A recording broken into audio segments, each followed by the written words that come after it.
guys, I'm Lee with King Machinery. We're here at our Statesville location in the Piedmont of North Carolina. We created this YouTube channel really to try to help our customers understand the product and try to help folks fit tools to their jobs. We didn't do it as a sales tactic. We really genuinely want to help inform the customer so that you're making a good tool purchase. This is not a small purchase by any means, so we want to get it right the first time. Today we're going to try to answer some things about backhoes. The backhoe on a tractor is a very useful tool. It's something, it's really geared towards accurate digging.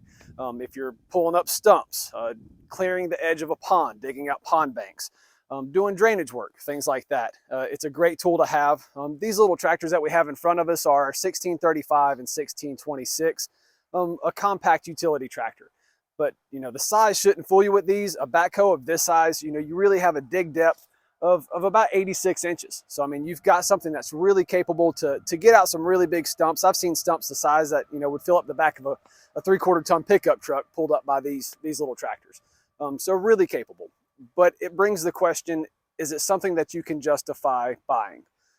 These backhoes are really nice attachments to have. However, they're not cheap.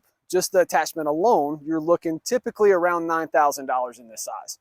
So, something like that, if we're financing it, a lot of times we're doing 7-year finance deals. So, you spread that out over the course of 7 years, and there's lots of opportunity for, maybe equipment rental, getting something that might be more purpose-built. But to answer the question on which way you should go, we have to look at what you're doing with it and how often you think you'll be using it. If you're a landscaper that's doing drainage ditches and having to fix drainage very often, you're using this thing once a month, that's quickly going to pay for itself. If you're a property owner, like I said before, that has a pond, and once a year, you're really pulling the edge of your pond back, maybe even twice a year, depending on how much rainfall and the situation, that stops you from having to pay somebody to do it or rent the equipment. You've also got it there when you need it.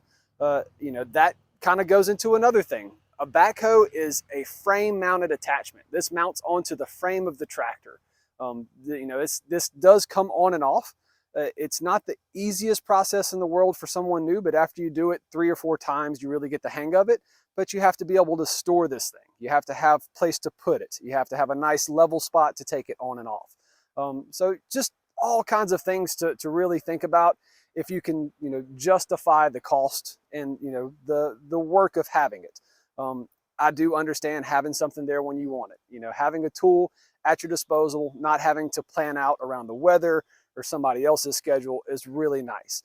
It just comes down to me to how often you use it. If you only use this thing once a year and you're digging 1 stump a year, that really wouldn't do it. You've got many excavators that you can rent $1,000 for a week, roughly. I'm just kind of guessing there, but a rough cost on that. And you can get a lot done with a mini X. But then again, you've got to pay the rental company, you've got to set up a schedule and work around all those details.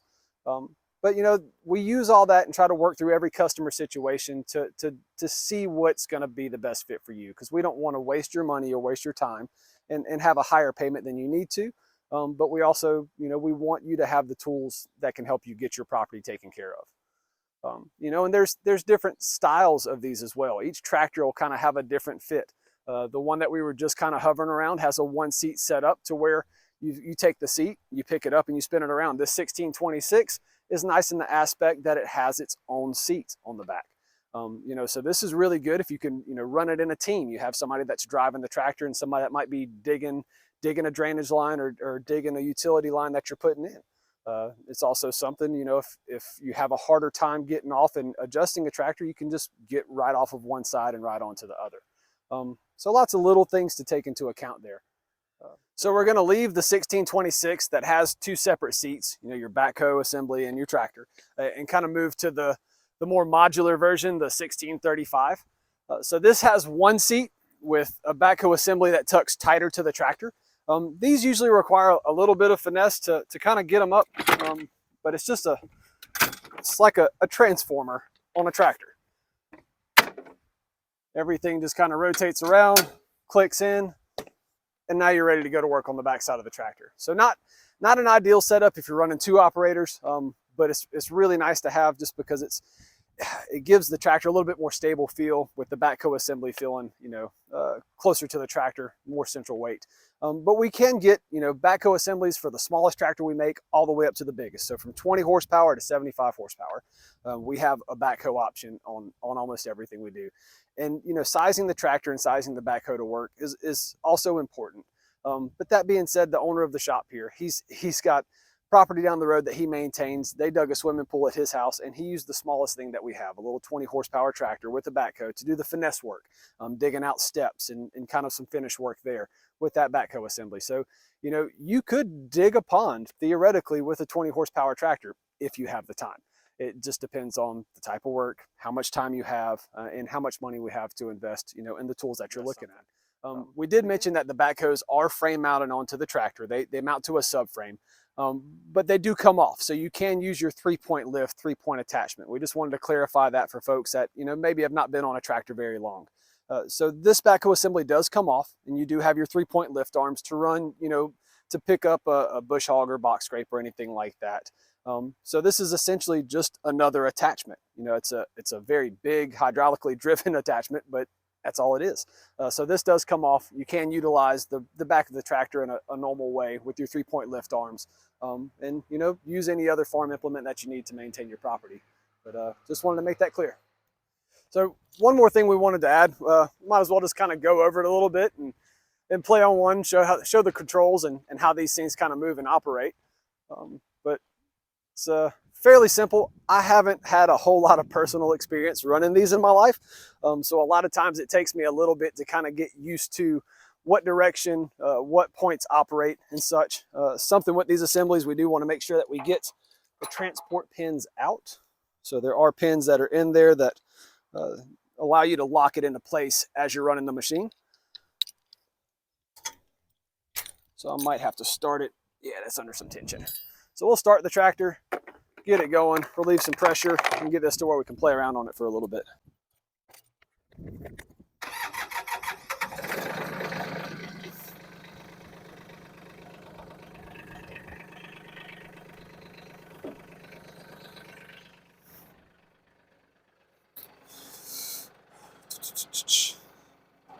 So like I said, I've got to refamiliarize myself with them too. So what I did there was just kind of rock it back to try to free that transport pin up.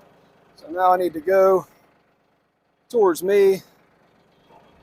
Now we've got a freely moving backhoe assembly.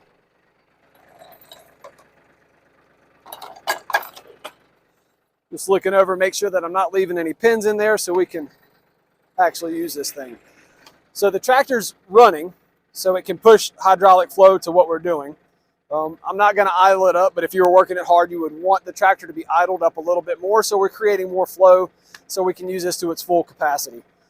These outriggers here are what you're going to put down. Of course, my tractor's in park, and parking brake is on, but the outriggers give you a little stability. So I'm just going to put a little pressure on those, and they'll lift this tractor up. But it gives us a nice kind of a tripod stance so that we're stable. And of course, you can adjust those to help yourself be more level. You do have, so you've got your outrigger controls, and then you've got your swing and extension controls. You've got your bucket, your dipper. So I mean, it's really, like I said, I'm not super familiar with it, so I'm not the smoothest operator. But you essentially have 2 different levers and 8 different directions to pull those levers. Bucket curl, reach, down, up, of course, left and right.